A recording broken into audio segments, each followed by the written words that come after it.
The recent bipartisan push in Australia to fast-track legislation, hastily uniting the Labour government and the coalition opposition, has ignited a firestorm of controversy. Critics, including independent politicians and legal experts, vehemently denounce the process as rushed, opaque, and a blatant display of poor political maneuvering. A cynical power play prioritizing speed over substance and due diligence. The implications, they argue, are far-reaching and potentially detrimental to the very fabric of Australian justice. The catalyst for this controversial legislative sprint was a disturbing incident: the discovery of a bomb-laden caravan on the outskirts of Sydney. While the Australian Federal Police, AFP, investigation revealed the plot aimed to sow fear for personal gain, rather than orchestrate a mass casualty event, the incident undeniably heightened anxieties and fueled the political rush to enact new laws. This incident, however, raises critical questions about the appropriateness of leveraging public fear to justify expedited legislative processes that circumvent vital parliamentary scrutiny and public debate. The core of the contention lies in the introduction of mandatory minimum sentencing.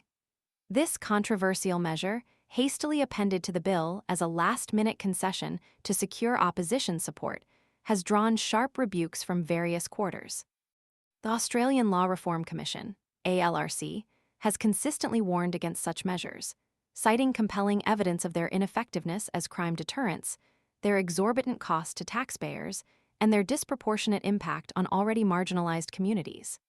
The ALRC's warnings, backed by substantial research and data, highlight the unintended consequences of hastily implemented legislation, emphasizing the need for careful consideration of societal impact.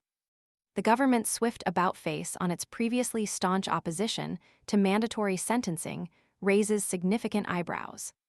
Labour's official national platform unequivocally opposes such measures, explicitly stating that they do not reduce crime, undermine judicial independence, lead to unjust outcomes, and often exhibit discriminatory tendencies.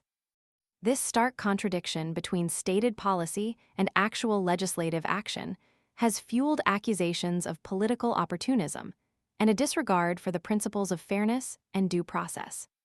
The original bill, introduced months earlier by Attorney General Mark Dreyfus in September 2024, lacked these contentious mandatory sentencing provisions. The shift occurred following a series of anti-Semitic attacks targeting Jewish communities in Sydney and Melbourne. While the government argues these attacks necessitated a swift response, critics argue this justification overlooks the fundamental flaws inherent in mandatory minimum sentencing and the potential for abuse. The rushed passage of the bill faced significant opposition within Parliament itself.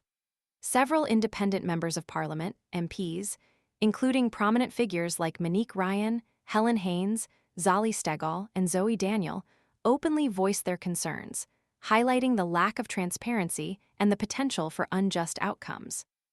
Their dissenting voices underscore the urgent need for a more thorough, transparent, and deliberative legislative process, one that prioritizes justice and fairness over political expediency. Their opposition highlights a broader concern: the erosion of parliamentary checks and balances, potentially paving the way for future instances of legislative overreach.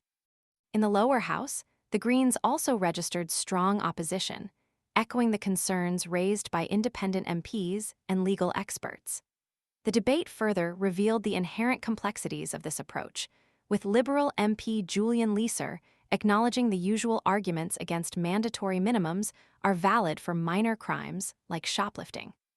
However, he justified the shift by referencing the gravity of recent events, including terrorism and hate crimes, explicitly connecting the caravan plot to the justification for these harsh measures.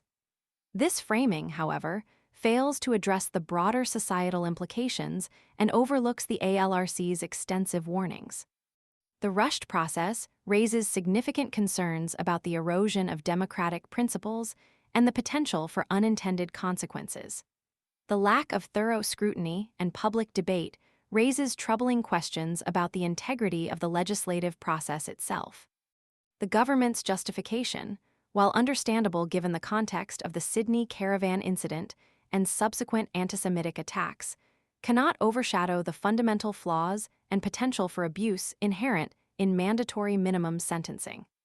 The hasty passage of this legislation sets a dangerous precedent, undermining the delicate balance between public safety and the fundamental principles of justice and fairness. The long-term implications for Australia's legal system and its commitment to due process remain deeply unsettling, demanding a critical reevaluation of the government's actions and a renewed commitment to transparency and meaningful parliamentary debate in the legislative process. The incident underscores the need for a more nuanced and evidence-based approach to criminal justice reform, one that prioritizes rehabilitation, equity, and the principles of a just and fair society. The consequences of this rushed legislation could resonate for years to come, prompting a vital public conversation on the balance between security and the fundamental tenets of a democratic society governed by the rule of law.